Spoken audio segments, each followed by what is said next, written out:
welcome to yet another episode of On the Grid Podcast.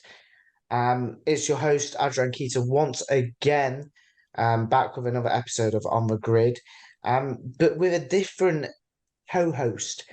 Ethan has decided to bail on me and go on holiday with his girlfriend to Rome, which I wish him all the best on the trip over there to Italy. And I'm hoping he's having a lot of fun.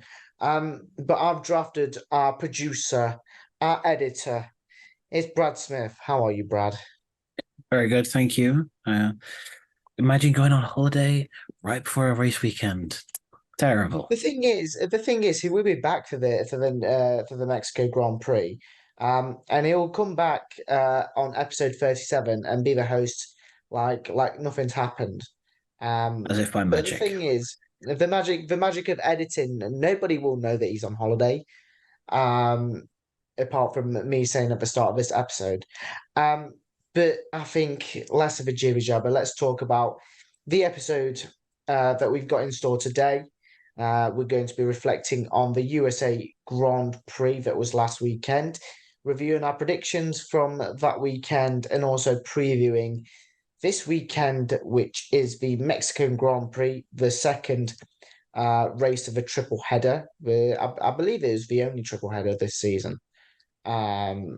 Or there might have been one before that. I'm not quite sure, but I know there's been a lot of double headers, but triple headers have been very rare this season.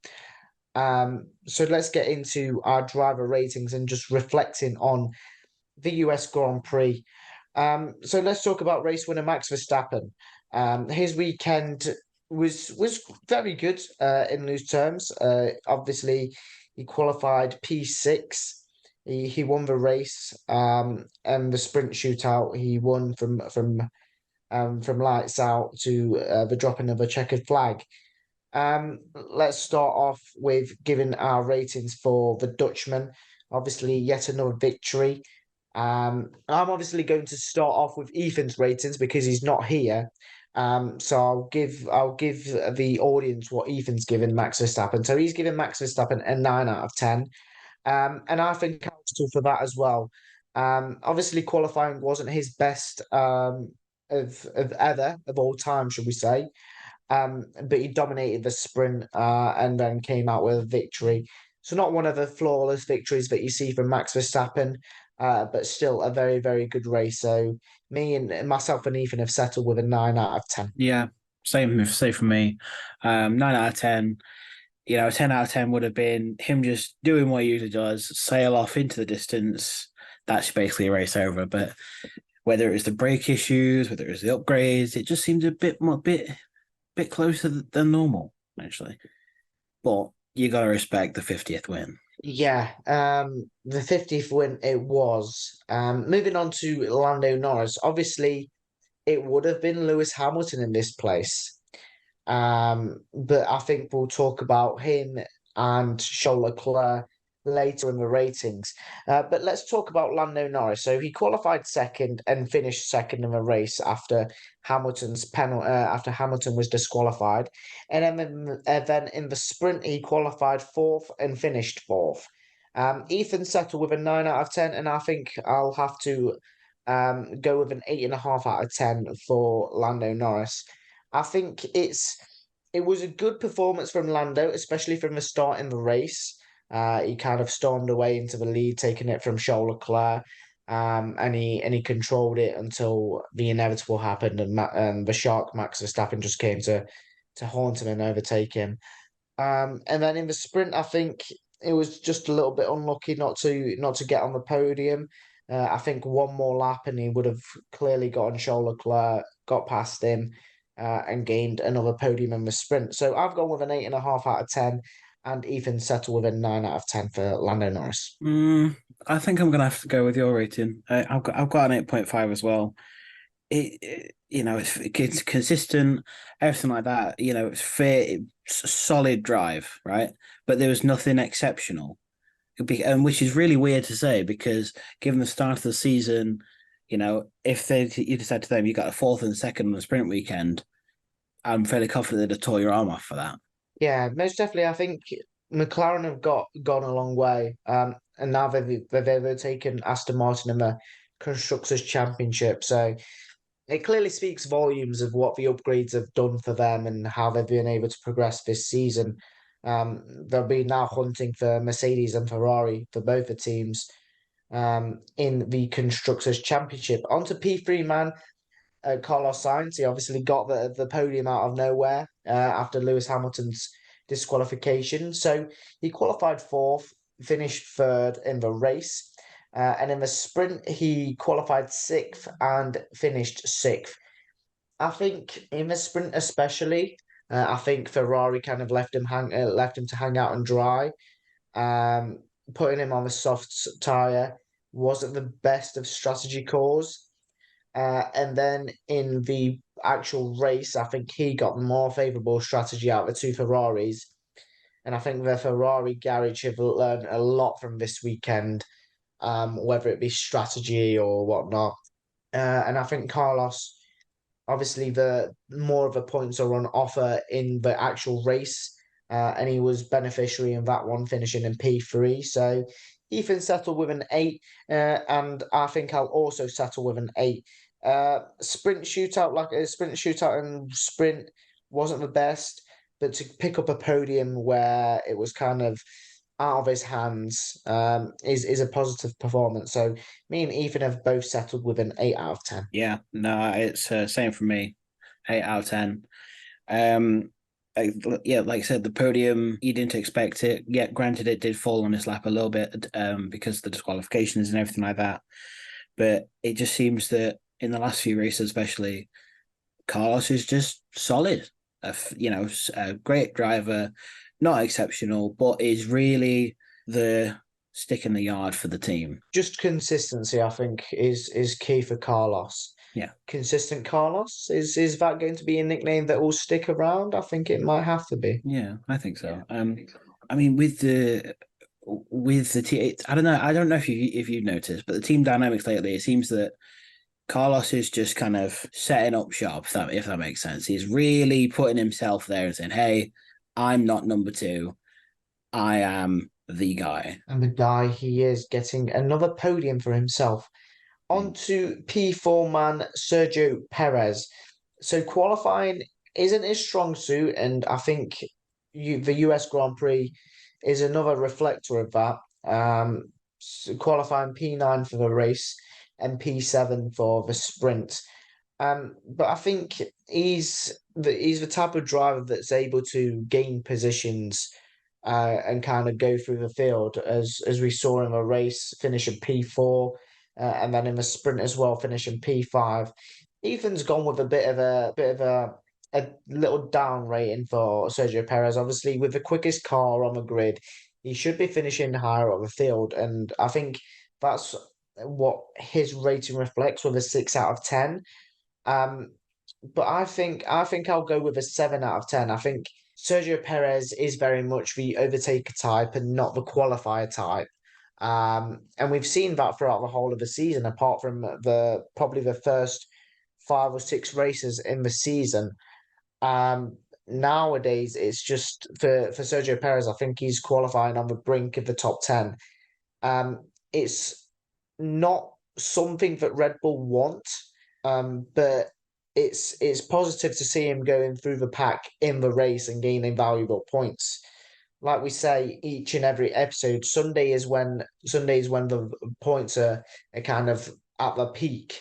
And he's there to pick up the points where needs be. So Ethan's gone with a 6. I've settled with a 7 out of 10 for Sergio Perez. And I think my rating is going to slide right in the middle of that of a 6.5 out of 10. It's one of those things where I don't want to flame him too badly because he's in the fastest car, and yes, he should be higher up the field. But considering the last few races he's had, it's good. It's precisely what he needed. But it's a Red Bull. It should be there. You get no points for being where you should be. You know what I mean? Yeah, I think we've in the past episodes we've criticised Sergio Perez a lot, and the criticism, I think he deserves it in with a pinch of salt from this race, because he's been there to gain valuable points where they are needed for the championship. With Hamilton's disqualification as well, he's able to bridge that gap a little bit further to Lewis in the Drivers' Championship, and I think that's a positive step in the right direction for Checo. But he's just got to for the last four races, I think, that we've got this season. Four, yeah, I think it's four. Um, he's just got to bridge a bit more of a gap to Lewis Hamilton, to stay clear from threat in the championship from him. Let's move on to P5 man George Russell and the lead Mercedes after Lewis Hamilton's disqualification. P5 qualification, P5 finish in the race, P8 qualifying in the sprint shootout, even though he did have a three-place grid drop, and then he finished on the brink, in the points, just in time of points, and P8 in the sprint. Ethan settled with a 7, and I think I'll also settle with a 7 for George Russell. Once again, I think last weekend, should I say, in Texas, he was very much showed up by Lewis Hamilton. Lewis Hamilton was country miles ahead of him. And the man from Kings Lynn just couldn't answer back, whether it be in the race or whether it be in the sprint. It was just below par. And I think George Russell's had a little bit too many of those performances in recent weeks. Below par performances aren't usually what George Russell delivers. And I really think I don't think he's under threat personally, but I think his performances are sliding down a little bit. So he's definitely one that will want to keep his performances ticking over in the last four races, and bettering himself ahead of the 2024 season. But both myself and Ethan have settled with a 7 out of 10 from the man from Kings Lynn. I'm going to be a little harsh here. I'm going to say a 6 out of 10. Mainly for the reason that if you look at the whole, top six, as it were, with Red Bull, Mercedes, Ferrari, he was comfortably in that race sixth. He just didn't seem to have it together, and it was probably one of his worst weekends on pure speed alone. Considering where Lewis Hamilton was compared to where he was, I don't know whether it was just tires or setup or whatever. It just didn't seem to have it. On to Pierre Gasly, our favourite Daniel Ricciardo impression. But Pierre Gasly had a very, very strong weekend in the US. Qualified 7th, finished 6th. For the sprint shootout, he qualified 10th and finished in P7. Ethan's gone with an 8. I'm happy to add half a point to that and give him an 8.5, because I think Alpine are a team that have struggled very, very much so in the last couple of weeks. DNF Glaws with Esteban Ocon and Pierre Gasly. They've just been crashing out. Well, not crashing out, but I think they've been very unfortunate with how their car's been handling in recent weeks, and they've not been able to extract the best from the car, and they've slipped down further away from the top five in the Constructors' Championship. But last weekend, I keep on saying this weekend. I don't know why I'm saying this weekend. I meant that last weekend. Yeah. Pierre Gasly kind of pulled it together with Esteban Ocon and not being in contention for most of the time in the race and in the sprint. He's been able to progress further with the Alpine car and make sure he gets valuable points for the team. So 8.5 from me and an 8 from Ethan for Pierre Gasly. Yeah, this one's a little bit of a hard one.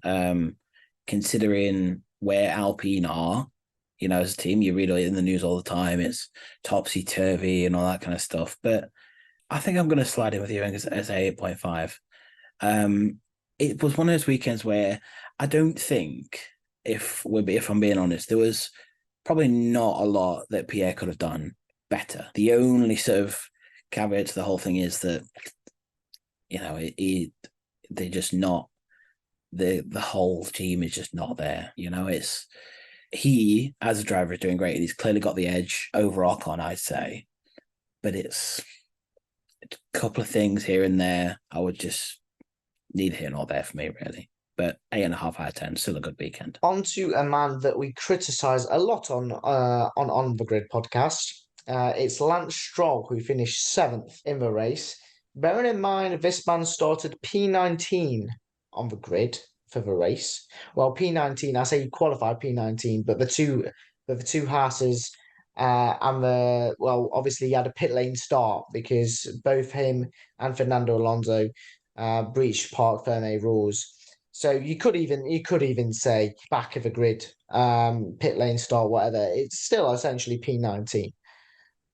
So P19 qualified P19, finished 7th in the race.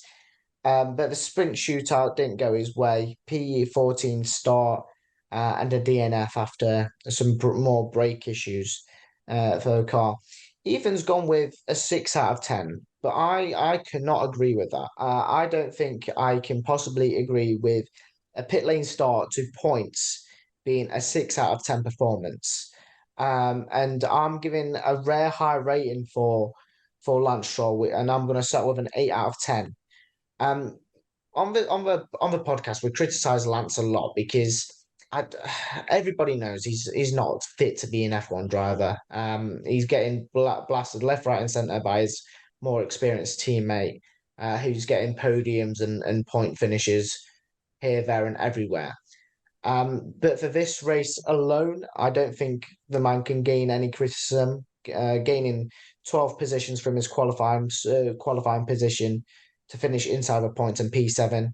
Obviously, I think it would have been P9, whether it was because of Charles Leclerc's and Lewis Hamilton's penalty for their disqualification. But you've got to be there. You've got to be in it to win it. And he was there inside the points, and he's gained 2 free positions to finish P7. So I don't think he'll complain. It's valuable points in the championship. So my rating of 8 stands, and Ethan's rating of 6 is a little bit harsh, I think, for Lance. Especially after starting from the pit lane after the car needed a few changes ahead of the race on Sunday. Yeah, no, I'm with you on that one. It's the thing I've sort of had to think about when making these predictions, especially with Lance, is if it was any other driver, in a similar team, of course, we go props, great stuff, and so that's what I'm doing for Stroll. Honestly, props. I think it's his first point since the summer break or something. And you know what? I'll go with you. 8 out of 10. Granted that he loses a couple of the extra points because of where his teammate was and everything like that. And I know they were running slightly different setups because of flaws and everything like that. But overall, it's his first good weekend in a very long time. And I think he deserves props for that. Another man that may deserve props is a certain Yuki Tsunoda, who qualified 11th and finished 8th in the race, and qualified, I believe it's 19th in the sprint shootout and finished 14th. Ethan's gone with an 8 for Yuki Tsunoda, and I'm not entirely sure I can agree with that one, especially if I've given Lance Stroll an 8 out of 10.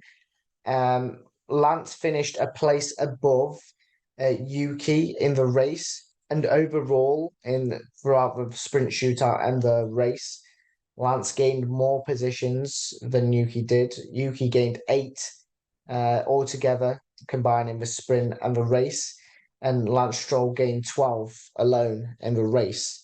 I'm highly inclined to give Yuki a 7.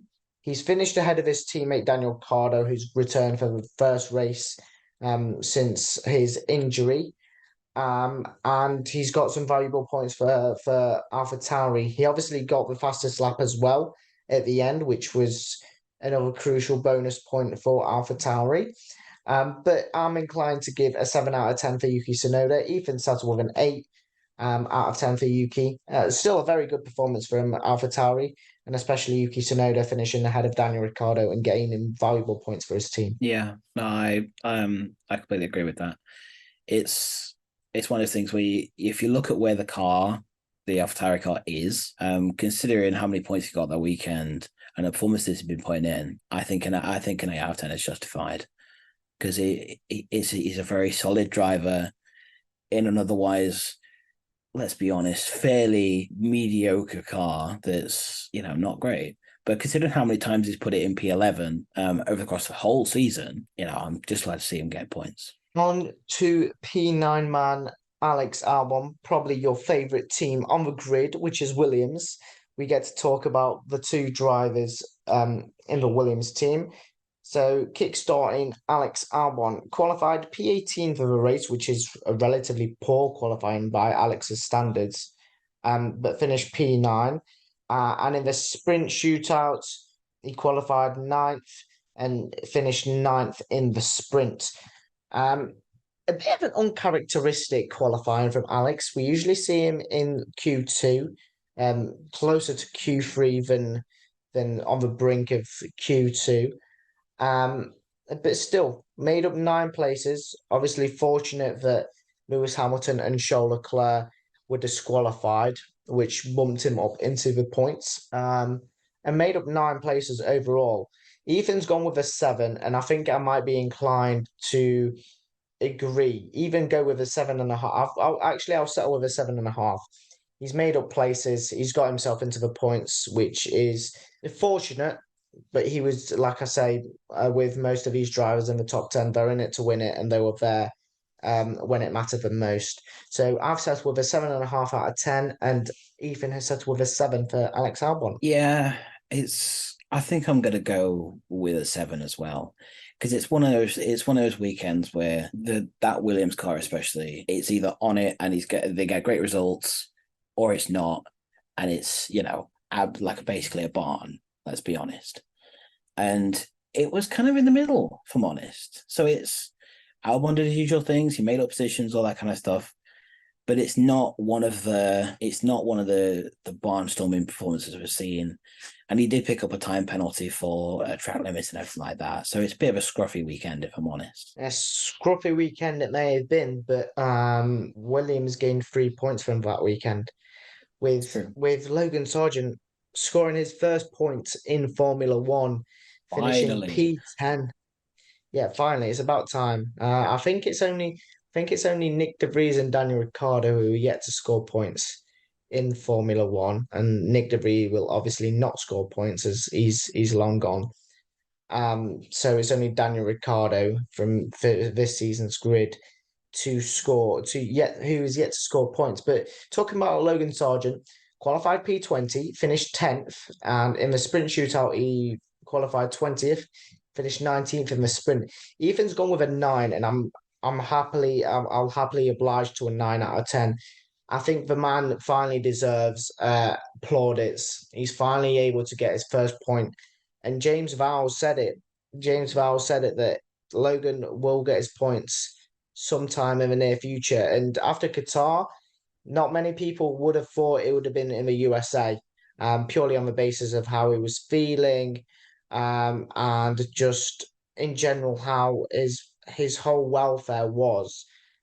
But to come a week after what happened in Qatar, and to get points, to get a point, is a very, very positive performance. So myself and Ethan, a 9 out of 10 for Logan Sargent for the US Grand Prix weekend. Yeah, same here. 9 out of 10. It's one of those things where the only really damper to the whole thing was that he inherited that 10th place. If you got that on merit, then obviously 10 out of 10, screaming Eagles, the whole 9 yards. But coming back down to reality, when you consider his performances, what the standing thing for a rookie has always been when he scores points, that's when they're pretty good, and that's what the marker has been, and he scored points. And when I don't know if you've heard the rumors and all that kind of thing, where because Logan's crashed so much this year that he's actually not on the current the current aero package for Williams, so he's got a bit of a mismatch. When you consider that, Points, good stuff. He did a very good job in his second home race to get points nonetheless. Two out of Now three home outside races is the crazy though. yeah, Sorry. he's got three this season. Thinking about Mm. it, the closest one to I believe where he was born was Miami. So in his first shot, he did poorly. Um, I was thinking, well, I mean, you get to hear my review of the predictions that we did. But I got it bob on. I was confident that he'd do it this weekend, and he did. And if he didn't do it this weekend, it'd have to be in Las Vegas, and I would have gone, yeah, third time lucky, he's scoring points here. But I don't have to do that anymore, and I can say he can finish P20 for the rest of the races to come. But on to the drivers outside the top 10, starting with Nico Hulkenberg, who qualified 16th, finished 11th in the race, inherited 11th. And in the sprint shootout, he qualified 16th and finished 15th in the race. Ethan's gone with a 7 out of 10, and I don't think I can agree with that one. I don't think Nico Hulkenberg particularly had the best weekends. And I think I'm going to go slap bang in the middle and probably go with a 5 or actually a 5.5 out of 10. It just wasn't the homecoming that Haas wanted once again. Another home race for an American team, and they're outside the points. They're struggling to muster up any points, to be fair, in recent races. And I don't think it was a 7 out of 10 performance from Nico. That's why I've gone with a 5.5. I think it was very mediocre. I mean, he did beat his teammate quite comfortably. But I just don't think it was fantastic. I don't think it was brilliant. And definitely don't think it was 7 out of 10 standards. Thinking about who we've given a 7 out of 10 to this episode so far. Um, so yeah, I've settled with a 5.5 out of 10. I don't think it was all sunshine and rainbows for Nico Hulkenberg. So a 5 out of 5, a 5.5 out of 10 for Nico Hulkenberg from me, and a 7 out of 10 from Ethan. Yeah, it's a hard one. I'm gonna have to go with about a 6, I'd say, because while the performances what he's doing are great, let's be honest, the upgrades haven't paid off. They're not doing anything like that, and it's got to be one of, if not the worst car on the grid right now. So that you can't do much with that. But he considering what he's got, it's a fairly decent performance. On to Valtteri Bottas, who had a positive Qatar Grand Prix. But last weekend in the US, it just seemed to disappear. He qualified 13th, mind you, and finished 12th in the race. And in the sprint shootout, he qualified 18th and finished 16th, which is nowhere near what happened in Qatar. Ethan's gone with a 5 out of 10, and I'm inclined to agree. I think him and Nico Hulkenberg, yes, Nico Hulkenberg made up more places than he did throughout the weekend. But I just think they kind of had similar weekends, just very average, and just kind of just bobbing their way to being near enough outside the points. So yeah, 5 out of 10 from both me and Ethan for Valtteri Bottas. Yeah, same here. I'm going with a 5. Fairly standard Alfa Romeo performance, let's be honest. There's good sides and bad sides, but I don't know. Alfa Romeo as a whole, whether it's Bottas or Zhou, they just seem to be anonymous. They're neither here nor there. They're never on TV. Zhou had that good performance in was it Hungary, and that was about it. I can't give a good rating to a team that is a giant question mark. Yeah. I usually have a running joke about Alfa Romeo, saying that they'd do fantastically if there'd be no regulations regarding the amount of gearboxes they could use. Because if they could use a gearbox every single race, I think they'd be flying and they'd be inside the top 10 without a shadow of a doubt. But because that is not what you can do in Formula One, and you've got to save your gearboxes, unfortunately, they're kind of in the lower divisions. On to Bottas's teammate Guan Yu Zhou, and he's one of only, I believe, two drivers. Actually, no, he's the only driver that lost a place in the race and in the sprint. So he qualified 12th in the race and finished 13th. And in the sprint shootout, he qualified 15th and finished 17th. Ethan settled with a 4. I'm going to drop one lower. I'm going to go with a 3 out of 10. I think it's an uncharacteristic Zhou performance. He's usually a lot better than that. He's usually beating Bottas by quite a bit. And he's showing his maturity that he's gained in Formula One over the last season or so. So yeah, I've gone with a 3 out of 10. Ethan's gone with a 4. It's just very uncharacteristic from Zhou. He's just had a poor weekend, and I think it's just a little bit of a blip. I don't think it's much more than that, and I think he'll be able to bounce back in Mexico this weekend coming. Yeah, I think I'm gonna have to agree with Ethan here. So it's 4 out of 10. You know, decent qualifying performance considering everything. Just didn't get it on lap 1, and then proceeded to struggle throughout the rest of the race. And it's just so if you really think about it. I don't know. It's just the Alfa Romeo way of doing things. For just keep it in a holding pattern until Sauber takes over, and then when Audi takes over after that. Yeah, Sauber's going to take over. Teo Porcher will be in the team, and everything will be all right. It'll be sunshine and rainbows when that happens. On to our penultimate finisher for the US Grand Prix is Kevin Magnussen. Qualified 14th, finished 14th. For the sprint, he qualified 17th and finished 18th, losing a place. Ethan's gone with a 5 out of 10, and I don't think I can agree because I've just given Guan Yu Zhou a 3 out of 10. And he also lost places. Kevin Magnussen, I think, comfortably beaten by his teammate. And Ethan's gone with a 5. I think I've got to stick it with. I'll give a 4.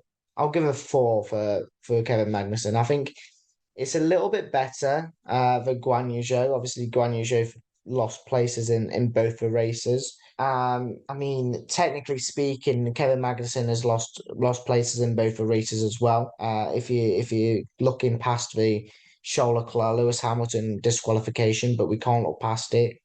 Magnussen's finished 14th, and both the Mercedes and the Ferrari driver have both been disqualified. So Ethan's gone with a 5, and I've started with a 4. It's just the bog standard Kevin Magnussen performance. I think it's nothing special. He's finished the race. He's happy to be there. Yeah, no, I completely agree. It's a very average second season Kevin Magnussen performance, which is meh, and that really affects his score. I put him in.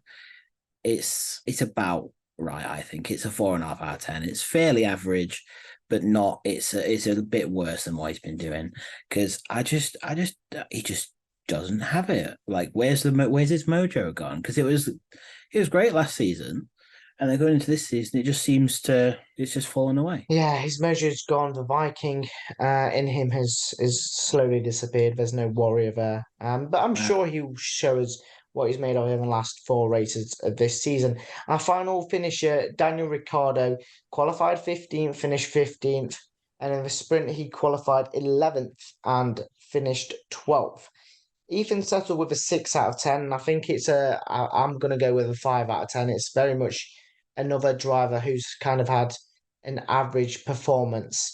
First race back, I think it's acceptable for Daniel Ricciardo to have a bit of an off day. And I think in one of his favourite races, I think he's had a bit of an off day. It's unfortunate not to see him finish inside the points in the race. But I mean, he was kind of on the brink of points in the sprint shootout, in the sprint, should I say. But I've gone with an average of 5 out of 10 for Daniel Ricciardo and Ethan settle with a 6 out of 10. I can't give Daniel a 6 out of 10. It's one of those performances where when you look at the whole thing, it's understandable. But I've got to give him a 5 because it was average. But when you factor in, he's had 5 races off from a hand injury, and he hadn't been there for the full season anyway. it was fine. He didn't lose any places. Well, he did, but he didn't. The end results sort of stay the same. But it's, wait to the next one and then gauge him on his real performance. On to our retirees and our disqualifyees, if that is even a word. I think it must be. If it's not, I've just made up a word. Fernando Alonso qualified in a very poor 17th place, which is very uncharacteristic for Fernando. And retired from a race. And in the sprint shootout, he qualified 12th and finished 13th. Ethan's given me a 7 out of 10 here, and I do not know what he's thinking. I really don't. I've got a slate Fernando Alonso. I know the setup wasn't what he liked ahead of last weekend, and he had problems with it. But I think when there's problems, Fernando usually adapts, and I don't think he quite adapted at the US Grand Prix. So I've settled with a 4 out of 10. I don't think it's one of them where I think it's one of the first times where Fernando has been poor, if that's the right word. I don't think I can use a greater word to describe his performance. I think it was just poor. It wasn't dismal. It was just poor. And Fernando will be disappointed with his performance in the US. I don't even think he predicted to be that far down on the grid ahead of a race. So I've settled with a 4. I mean I've got to say it as it is. And I've just got to say that Fernando had a poor weekend. In Ethan, it doesn't look like he's had a poor weekend, but I just think that Fernando Alonso will think otherwise, and I think he'll see it as a kind of a bit of a wake up call to get back to the great performances that we've seen so far this season from him. Yeah, it's not his best weekend. The phrase "Oh, how the mighty have fallen" come to mind. But like I was speaking about Stroll, it was pit lane to points. He would have points if he didn't pick up that suspension damage. So in that case, for me, it's a 6. The only caveat to the whole thing is that it could have been better. It should have been better. But Aston Martin, being the massive gigabrains they are, decided to bring a upgrade to a sprint weekend.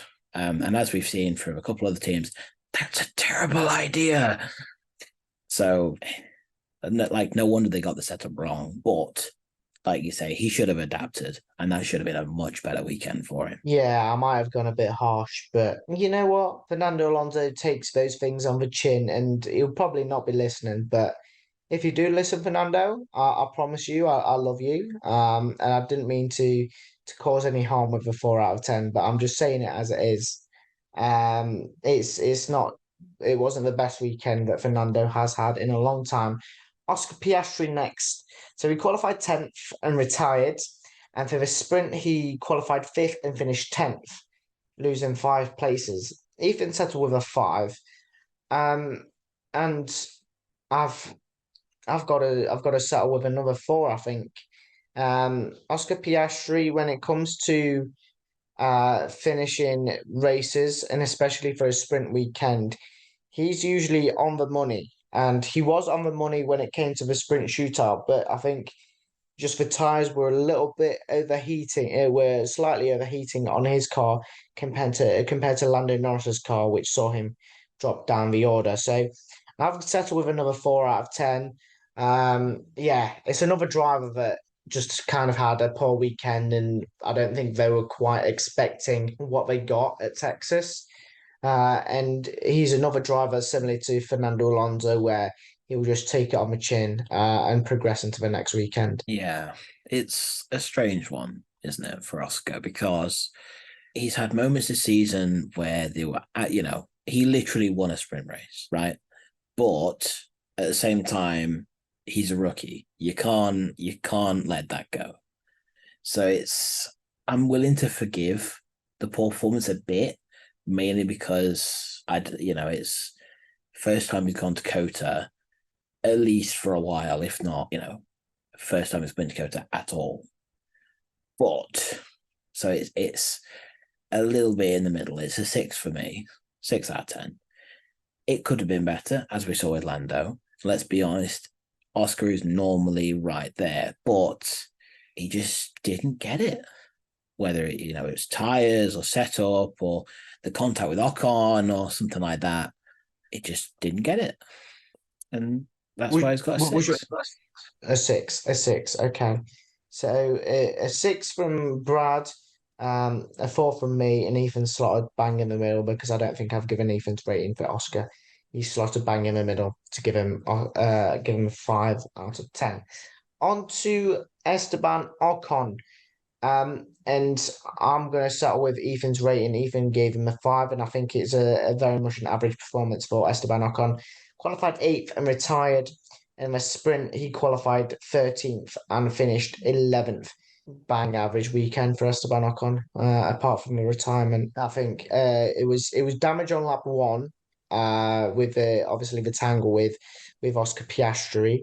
So I don't think we can fairly assess him on the race, but it was for Alpine and Esteban Ocon standards, it was very much a bang average weekend. Yeah, no, I completely agree. It's apart from the retirement, if someone said to me, what is a standard Esteban Ocon weekend? Getting beat by his teammate and being fairly middling in performance, which is exactly what this is, with retirement at the end. And that's why it's a 5 for me, because it's just a standard weekend for Ocon. I don't know if he needs to pull his finger out or get into less crashes or just do something. But I'm just, with Pierre's performance especially, I just want more from Ocon. He's just thinking of the good old in-betweeners kind of sentence of grow up, because I think he doesn't necessarily need to grow up, but I think he kind of needs to adapt to the car and to his driver style to kind of suit the team a little bit more, kind of playing the team game a little bit more and getting himself out of crashes and gaining valuable points for Alpine. Onto the 2 drivers that were disqualified, Lewis Hamilton and Charles Leclerc. Starting with Lewis Hamilton. Of course, he qualified 3rd and would have finished 2nd on the road, was it not for his disqualification. And for the sprint, he qualified 3rd and finished 2nd. Ethan's gone with a 10 out of 10 for this one. I don't think I'm going to hand out a 10 out of 10 this weekend at all. I think no driver, probably Logan Sargent is closer to a 10 out of 10, purely on the basis that he's got points for the first time. Lewis Hamilton, yes, fantastic that he's qualified in the top 3 on both occasions, and fantastic that he's technically finished on the podium on both occasions. But I don't think it's a 10 out of 10 weekend. If he was to qualify on pole and win, yes, okay, 10 out of 10. But I think it's natural for Lewis Hamilton to now kind of do these things especially with the Mercedes package that he's got, to get a point, to get a podium every now and again, and he got one. I'm settling with a 9 out of 10. I think it's a brilliant Lewis Hamilton performance, don't get me wrong. But I think Ethan's giving him a 10 out of 10 because of that Mercedes tax that he's got going on. Obviously being a Mercedes fan. I'm going to settle with a 9 out of 10 for Lewis Hamilton. A fantastic weekend, don't get me wrong, but I think it's been dampened by that disqualification just a little bit. Yeah, if I'm looking at pure, nothing else, no other context, no other thing, just the driver, it's a 10 out of 10 performance. But, it's the disqualification is obviously a thing because, they brought upgrades and you're really not supposed to do that on the sprint weekend with all the limited running they've got. But, and then there's I don't know if you've noticed, but Mercedes pit stops lately are just a bit off, whether there's a couple of mistakes here and there, they're a bit slow. I don't know. I mean, given let's say they had the best pit stops, right? And the strategy was a little better. They called him in like a lap earlier or so. And he didn't get disqualified, obviously. I think he could have won that race, but he didn't. And here we are. So my overall score is a 9 out of 10, just because of those two little things. Not his fault, but, you can't separate one from the other, really. The team's fault. The team have done him dirty. The team have put a poor flaw, and he was disqualified. He could have won the race. He was catching Verstappen at a rate of knots, and he could have won the race. And we could be saying, it's sat here and going, yeah, it's a 10 out of 10 performance. He started third on the grid and won the race, but he didn't do that. On to our last driver, which is Charles Leclerc, qualified P1, another pole position. And in my mind, I was thinking, right, he's going to win this race. It's not going to be another poor performance from Charles Leclerc. But unfortunately, Ferrari, being Ferrari, did not favour their driver who was qualified on pole position, instead favouring their driver that qualified fourth on the grid. And Carlos Sainz got a more favourable strategy to Charles Leclerc, which to me, completely bizarre. They left Carlos Sainz to hang out and dry in the sprint, and they did that to Charles Leclerc in the race, where they could have got a race win under their belt, but unfortunately they didn't, and they got disqualified. So Charles Leclerc qualified P1 race, he got disqualified, and P2 in the sprint shootout and P3 in the sprint. Ethan's gone with an 8 out of 10. I've gone with an 8.5 out of 10. It's a podium for Charles Leclerc, and it could have been so much more in the race, was it not for the unfavourable strategy that he was put on. And it's the similar case to the Lewis Hamilton one that we've just had earlier, where the team have kind of screwed him over. And it's happened for Charles Leclerc in the race. It could have been a lot more in the race, was it not for Ferrari screwing him over. They just left him out, and inevitably never pulled him in. So yeah, 8.5 out of 10 from me and an 8 out of 10 for Ethan. Yeah, no, I completely agree. It's an 8 out of 10 from me. Mainly considering the fact I gave Lewis Hamilton a 9, because it was one of Charles' great weekends, as per usual. He got P1.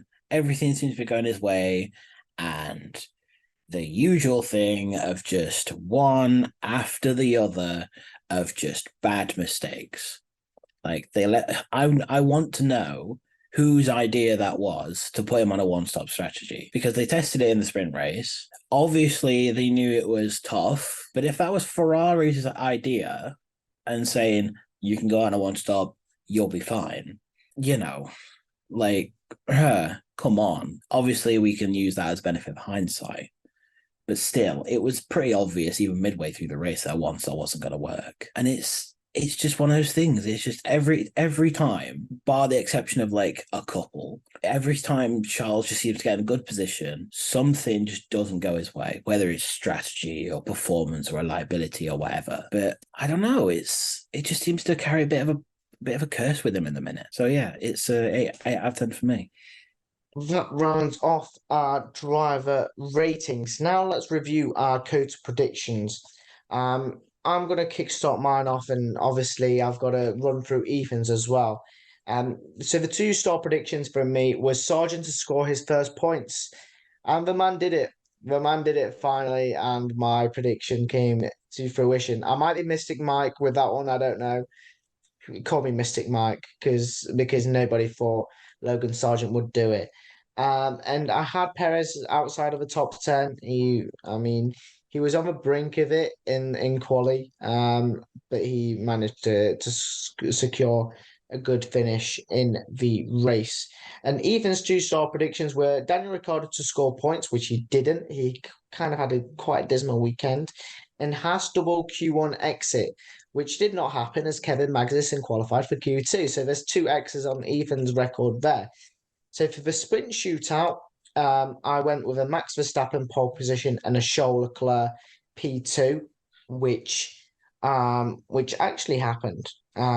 Lewis Hamilton qualified third, but I didn't predict that. I predicted Carlos Sainz to finish third, Lewis Hamilton fourth, and Lando Norris fifth. And in hindsight, like I said, it was Lewis Hamilton third, Lando Norris fourth, and Oscar Piastri fifth.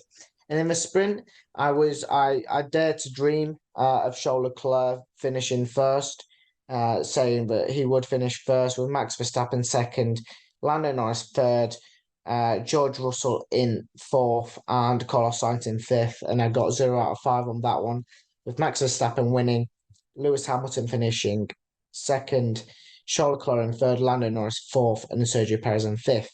And in qualifying in the race, I put the usual prediction of Max Verstappen pole, with Lando Norris in second, Charles Leclerc third, Oscar Piastri fourth, and Carlos Sainz in fifth. In a matter of fact, it was Charles Leclerc to qualify on pole. I predicted correctly that Lando Norris would qualify second. I predicted Lewis Hamilton in third, Carlos Sainz in fourth, and George Russell in fifth, with which none of them came true. And in the race, Max Verstappen to win, with Lando Norris in second. I got both of those two correct. I predicted Oscar Piastri, Charles Leclerc, and Lewis Hamilton to round off the top five. But two of those drivers were disqualified, with Carlos Sainz, Sergio Perez, and George Russell finishing third, fourth, and fifth. To round off Ethan's predictions, in the sprint shootout, he predicted Max Verstappen to get pole, which he did. He predicted Oscar Piastri to finish second, Lando Norris third, Charles Leclerc fourth, and George Russell fifth, which none of those came true. In the sprint, he predicted Max Verstappen to win, which he did. Oscar Piastri and George Russell to round off a podium, which they didn't. He predicted Lando Norris to finish fourth, which he did, and Lewis Hamilton in fifth. In qualifying, he only managed to get Lando Norris, similarly to myself, in second, as he predicted Max Verstappen to get pole, Lando Norris in second, George Russell in third, Lewis Hamilton fourth, and Charles Leclerc fifth. And in the race, in the race, he predicted quite similarly to me, with Max Verstappen and Lando Norris finishing 1 and 2. Sergio Perez third, Lewis Hamilton fourth, and Oscar Piastri fifth, which they didn't. So overall he beat me in terms of predictions. If we're counting star predictions, we're tied, but I'm not going to count it. I'll give it to Ethan for this episode. As he got 6 out of 20 in compared to my 5 out of 20. But on to our Mexico predictions, which kind of rounds off this episode. As you can tell, I've got a little bit of a dry mouth. I've been talking for too long, and I kind of need to break it up. So Brad, if you give me your 2-star predictions so I don't die of dehydration here. I don't know if it's necessarily a star prediction, because it seems like the most semi-obvious thing to say, but I'm thinking Sergio Perez gets the podium at his home race, which is something he's not done in the last few races. In this year, I should say. Obviously, he has got a podium in his home race before. The other one, again, fairly reasonable, if I'm honest, and this is being slight fanboyism, I'm not going to be honest, but Williams double points. I want to see it. Because of just how, it's the longest straight, Williams downforce speed, whatever you want to say, double points. There you go. The thing is, you and Ethan have gone quite similar in one of your star predictions. Ethan has also gone with a Checo podium. And his other star prediction is Norris out of the top 5, which would be, I think, one of the first time in a very long time that he's out of the top 5. Yeah. I've gone opposite to you lot. I've gone Checo out of the top 5. I mean, he has had quite a poor few races. It does seem poetic for him to get a podium. The Mexican Minister of Defense. I just don't see it happening. I think he will be cheered on by the thousands of Mexican fans, and I hope it happens. I hope I get proved wrong. And I hope he does finish on the podium. But I've gone with Checo out of the top 5 for my first star prediction. And a little bit of fanboyism has kicked in, and I've gone with Charles Leclerc on the podium. I think he's going to have another good race, and I think he'll bounce back from his disqualification. at the US Grand Prix. On to qualifying, I'm going to rattle mine and Ethan's off quite quickly because we've gone quite similar, and quite similar is very similar. Myself and Ethan have gone with the same top five, which is Max Verstappen, Charles Leclerc in second, Lando Norris third, Lewis Hamilton fourth, and Carlos Sainz in fifth. Both of us have gone with the same top five. Brad, are you going to join us to make it 3 out of 3? Kinda. Most of it's there, but I just don't rate the Ferraris at Mexico. Call it an engine power thing because they're high up and all that kind of stuff. I don't know if it's just remaining from remaining from like a few seasons ago or whatever, but it is mostly there. Obviously, Max Verstappen P1. I'm thinking Lewis Hamilton second. You know, he's motivated, he's on form, all that kind of stuff. Third, it could go either way, really. Maybe a Lando, something like, yeah, we'll say a Lando, P3, fairly solid performance, Mercedes engine, you know, star performance, all that kind of stuff. High speed corners as well, you know, good qualifying lap. Fourth, we'll say, maybe again, this is being a bit too hopeful, but I want to say George, you know, because with that upgrade, I got qualifying time, whatever. So George fourth, and then let's go Checo in fifth. You start with the race predictions as well. You may as well round it off. Yeah, so top three, again, fairly standard, if I'm honest.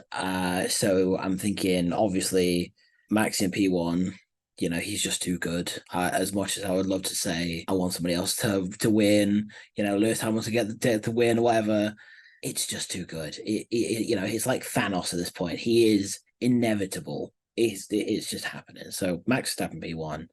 I've got Lewis Hamilton in P2. Obviously Sergio Perez in P3. Because, you know, like I said, Hamilton's on form.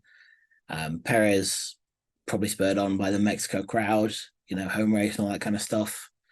Well, you saw the support he got in the USA. So fourth and fifth, a little bit of a toss-up, really, because of just how they are. So I'm going to say Lando P4, and I think he'll come back. I think Carlos Sainz P5. Very, very interesting. And for the race predictions from myself and Ethan, Ethan's gone with the inevitable Max Verstappen race victory. He's gone with Lewis Hamilton in second and Sergio Perez in third, Charles Leclerc in fourth, and George Russell in fifth. And I've gone with also an inevitable Max Verstappen victory. I've settled with Charles Leclerc in second. I don't know whether that's just confidence in Charles coming back to kind of just kick butt in Mexico and kind of show that he's able to get a podium and even close up to Max. So I've gone with him in second. I've settled with Lando Norris in third. I think the top three might be unchanged. I've gone with Carlos Sainz to finish fourth. I've gone with George Russell to finish fifth. I think Lewis Hamilton might struggle a little bit. I don't know why. I think that George might just take the edge in Mexico. And he'll finish P5. And I think I'll even chuck it out there that Lewis Hamilton finishes sixth. But I mean, that's not going to count towards my predictions. It's only the top five. But thank you everyone for listening to episode 36 of On the Grid podcast. Thank you, Brad, for joining me on this episode. You're very welcome. Greatly appreciated. He's hopefully going to edit this within the hour. I'm joking. He's probably going to edit this quite swiftly and have it out on the sound waves before qualifying for the Mexican Grand Prix. We'll obviously be back next weekend reviewing the Mexican Grand Prix and previewing the Brazilian Grand Prix. We don't know. We might even have Brad as a special guest on next episode. We'll have to wait and see. Hopefully Ethan will be back from Rome and he'll be recovered and raring to go ahead of the last 3 races of the season. But once again, thank you for listening. Thank you for obviously keeping keeping a lookout on our content. Like I say, we'll be back next weekend. We'll bring you another episode of On the Grid. But for the meantime, thank you for listening and goodbye.